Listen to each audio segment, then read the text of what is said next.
All right, let's jump right in. Today we're doing a deep dive into a story that's way more than just another historical rebellion. It's 209 BC, and we're talking about two guys, Sheng and Guang, and how they basically lit the fuse on a movement that shook the mighty Qin Dynasty. You know, it's interesting because this wasn't like some elite generals or nobles leading the charge. It was just these seemingly ordinary men who somehow tapped into a much deeper, like simmering discontent under the surface of this supposedly invincible empire. Yeah, exactly. That's what I found so fascinating too. Like, how did this even happen? What were the conditions that made this kind of an uprising possible? Well, the sources all point to this one phrase that really echoes even today. The world suffers under the Qin Dynasty. And this wasn't just some like catchy slogan. It reflected the really tough conditions under Qin rule. Imagine 900 men forced to march across the empire, totally ripped away from their families and everything they know. The Qin Dynasty, even with all its accomplishments, was known for being brutal, harsh policies, punishments, the whole bit. It's kind of hard to grasp that level of control, you know? Yeah. But then again, I guess anyone who's ever felt stuck in like a bureaucratic nightmare or just frustrated by the people in charge can relate to that feeling of helplessness. Oh, absolutely. That feeling of being trapped in a system that just doesn't care about you, that resonates no matter what time period you're in.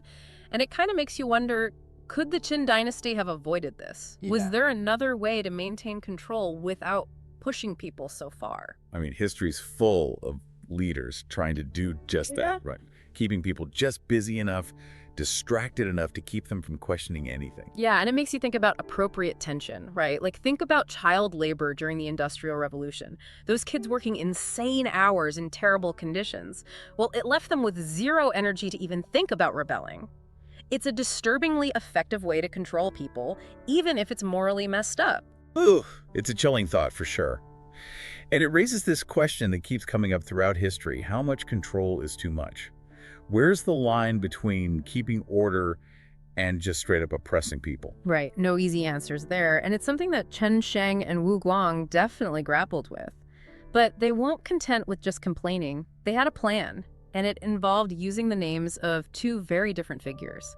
Fusu, the rightful heir who'd been pushed aside, and Xiang Yan, this beloved general of the Chu state. Oh yeah, trying to unite these different factions, those who wanted the old ways back and those who wanted a stronger Chu state.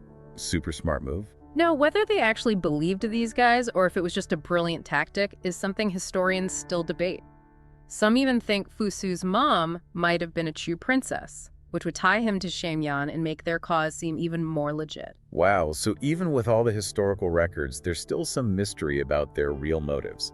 It makes you wonder how much we can ever really know about what went on in the minds of these historical figures, even the ones who started these huge events. It's a good reminder that history is often written by the winners, and even with all the research in the world, we'll never have the full picture. But let's shift gears a bit and talk about something else interesting: the role of divination and superstition. Before they started anything, Chen Sheng and Guang went to a diviner. Okay, now that's where things get really interesting. Was this like a last-ditch effort or a calculated way to swing public opinion? I think it was calculated, especially considering what they did next. Remember the story of the silk message hidden inside a fish? And then Wu Guang's creepy nighttime performance, mimicking a fox and saying Chen Sheng would be king. It's like something out of a movie, all eerie and mysterious. It must play right into people's fears and beliefs, making it seem like destiny or divine intervention. Exactly. They knew how to put on a show, and they understood how powerful symbols and beliefs were, especially in the Chu region where all that supernatural stuff was ingrained in the culture. So they were totally playing into those existing beliefs. Yep. And it's amazing how they used these tactics to create a feeling that this rebellion was inevitable, that it was meant to be. It wasn't just about brute force. They were laying the groundwork for a movement that would appeal to people on a deeper level, playing on their hopes and fears. As we dive deeper into this rebellion, it's super important to remember that Chen Sheng and Wu Guang's rise to leadership, it wasn't just about like charisma or clever tricks. It was about understanding how power works, you know, like seizing the right moment and making events work in their favor. So let's talk about how they went from like rabble-rousers to actual leaders. Last we left off, they'd gotten these 900 conscripted men to rebel. But how did they turn that into an organized rebellion? What kind of background did these guys even have? That's the crazy thing. The sources don't really say anything about their training or experience. It's possible they learned some basic military stuff during their time in the Qin army, but their real talent seems to have been understanding people and knowing how to persuade and inspire them. So more like natural-born leaders than trained soldiers. Yeah, exactly. They just had that ability to give people a sense of purpose, make them believe in something bigger. Think about the stuff they did, the dramatic oaths, the sacrifices, setting up the Great Chu, all designed to bring people together and make them commit. And that powerful image of the bared right shoulder instantly creating a sense of belonging. Right. It shows they knew how symbols and rituals could shape how groups act. They weren't just fighting for freedom, they were creating a whole new order, a new identity for their followers. Wow, so they basically created a brand, a whole movement with its own symbols and rituals. Pretty sophisticated for what seems like a spontaneous uprising. It really is. And here's another detail that I find interesting. Even though they were proclaiming the Great Chu and aligning themselves with Fusu and Xiang Yan, Sheng didn't immediately call himself king. He took the title of general and made Guang his second in command. Huh, why not go for the top spot right away? Seems like a missed opportunity after all that Sheng will be king talk. That's a great point. It makes you wonder about their long-term plans. Were they really dedicated to bringing back the old order? Or were they playing a longer game, maybe waiting for the right moment to grab more power? Maybe they didn't want to scare off potential allies who wouldn't want to support a self-proclaimed king. Or maybe they were more focused on the rebellion itself than on personal ambition. Yeah, both are possible. Unfortunately, the historical record doesn't really tell us, but the fact that they didn't jump at the title of king suggests they were being pragmatic and politically smart. So they understood that a successful rebellion needs more than just speeches and big promises. They had to be strategic, build alliances, and play the long game. They had to inspire the people who were ready to fight and reassure those who were still unsure. Exactly. That's a valuable lesson we can learn from Chen, Sheng, and Wu Guang. They knew how to use strategy, symbolism, and a deep understanding of human nature to get what they wanted. It sounds like they weren't just reacting to the Qin Dynasty's oppression, but actively shaping the narrative and creating a movement that spoke to people's deepest desires and fears. Yeah, that's what makes their story so compelling, even after all these centuries. It's about the power of leadership, not just in terms of military strength, but in inspiring people, uniting them, and creating a vision worth fighting for.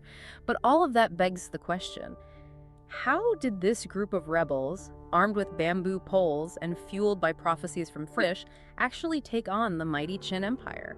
This wasn't just a short-lived uprising, it exploded. You're right, that's what I want to know. How did they go from a small band of rebels to a force capable of challenging an empire? Well, their strategic brilliance is really evident in how they tackled this challenge. They knew going head-to-head with the Qin armies would be suicide. So instead, they focused on building momentum, hitting the empire where it was weak, and creating a domino effect of rebellion.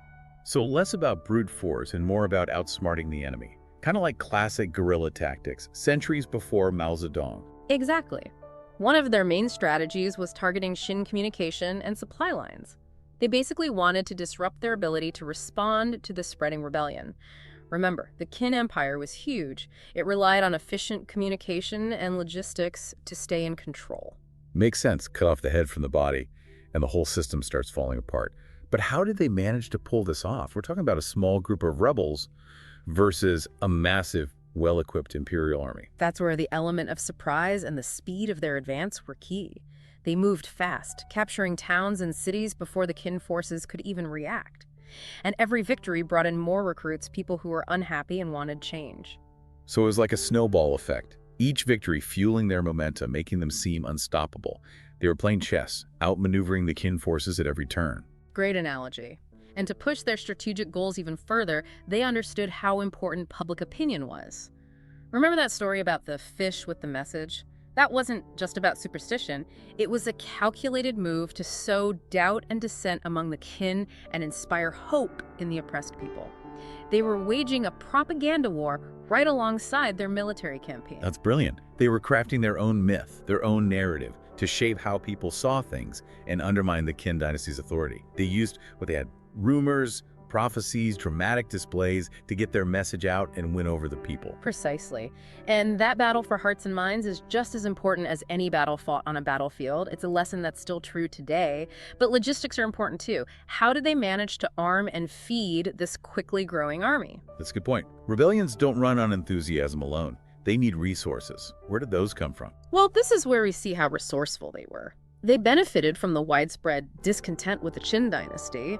A lot of people were willing to give them food, shelter, even weapons. They turned public sentiment into a real, tangible asset. So they were tapping into a network of resentment, turning it into a logistical advantage, kind of like crowdfunding a revolution centuries before the internet. Exactly. They were masters at using what they had and turning public sentiment into real support. And as they won more battles, they captured weapons and supplies from the defeated Qin forces, making them even stronger. It sounds like a cycle. Victories lead to more resources, which lead to more victories. But it couldn't have been all smooth sailing, right? They must have faced some serious challenges. After all, they didn't end up overthrowing the Qin Dynasty, did they? You're absolutely right, and that's what we'll explore in the last part of our deep dive, the internal conflicts, the setbacks, and ultimately what happened to these two incredible rebel leaders. Welcome back to our deep dive into the Chen Sheng and Wu Guang rebellion. Man, it's been a wild ride so far, right?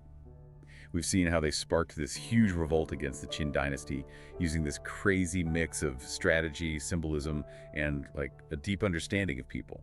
But as with any revolution, things rarely go smoothly. You got that right. And this last part of their story really shows how complex leadership can be, how fragile alliances are, and how unpredictable these big movements can be. As the rebellion got bigger, they ran into new problems, both from inside and outside the ranks, that ultimately took them down. Okay, so let's start with those internal challenges. I can only imagine trying to manage this rapidly growing army with all these different groups, each with their own agenda. That must have been a total nightmare. Oh, absolutely. As more people joined, cracks started to show. Different factions popped up, each with their own ideas about how things should be run and what they were even fighting for. Some wanted to play it safe, focus on what they'd already gained, and build up a strong defense. Others, they got all excited by the early wins and wanted to push harder, capture the Qin capital, and take down the whole dynasty. Ah, the classic dilemma, pragmatism versus idealism. Yeah. I bet those disagreements caused a lot of tension and infighting. You're spot on. That friction really made it hard for them to adapt as things changed. The Qin Empire, even after those early losses, was still a major force. They had experienced generals, well-trained troops, and tons of resources. And they started figuring out the rebels' tactics, using their superior numbers and discipline to take back key territories. So that element of surprise was gone, and Chen Sheng and Wu Guang had to fight more conventional battles where the Qin had the upper hand.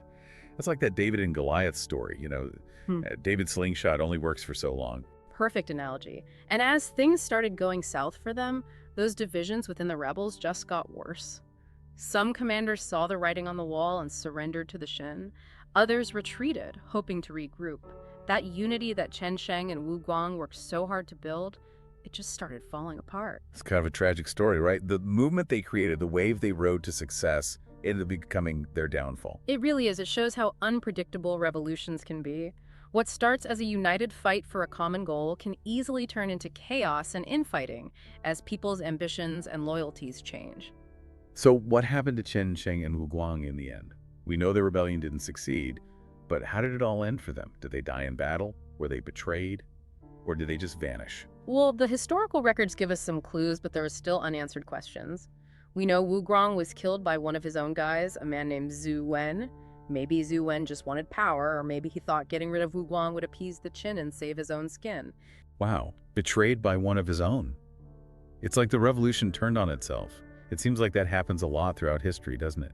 It's a reminder that even in these moments of upheaval, human nature, with all its flaws, is always a factor. Definitely. And as for Chen Sheng, his end came a few months later. He was killed by his own charioteer, a guy named Zhuangjia, while he was trying to escape from the Qin army. We don't know for sure why Zhuangjia did it, but some think the Qin might have promised him a reward for Chen Sheng's head. So another betrayal, on top of a desperate attempt to escape. It's a sad end for someone who inspired such a powerful movement.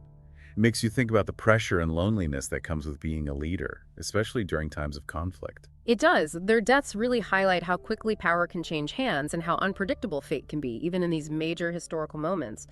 But even though they didn't manage to overthrow the Qin Dynasty, their impact was huge. Absolutely. Yeah. It's like that saying, the first generation plants the tree, the second waters it, and the third enjoys the shade. Chen Sheng and Wu Guang planted those seeds of rebellion that eventually led to the fall of the Qin and the rise of the Han Dynasty just a few years later. Right. Their uprising showed everyone that the Qin wasn't invincible. It revealed their weak points and sparked a wave of similar revolts all over the empire. It was a turning point in Chinese history, a catalyst that led to a new dynasty and a whole new era. So even though they didn't get to see the results of their efforts, their legacy lived on, inspiring future generations to fight against injustice. That's a powerful thought. Their story shows us that even ordinary people, if they're brave enough and determined enough, can change the course of history. It's a real testament to the power of ideas, hope, and the human desire for freedom. Well said. So as we wrap up our deep dive into Chen Sheng and Wu Guang's rebellion, what's the one question you want our listeners to think about? What's something they can ponder after we're done here? I think the big question is this. If Chen Sheng and Wu Guang were alive today, what would they do to challenge authority or start a movement? How would their strategies work in our modern world, where technology has made communication so much faster and more powerful? That's a really interesting question. Their story might be from ancient times, but the things it teaches us about leadership, strategy, and how power works are just as relevant today. Thanks for joining us on this journey back in time.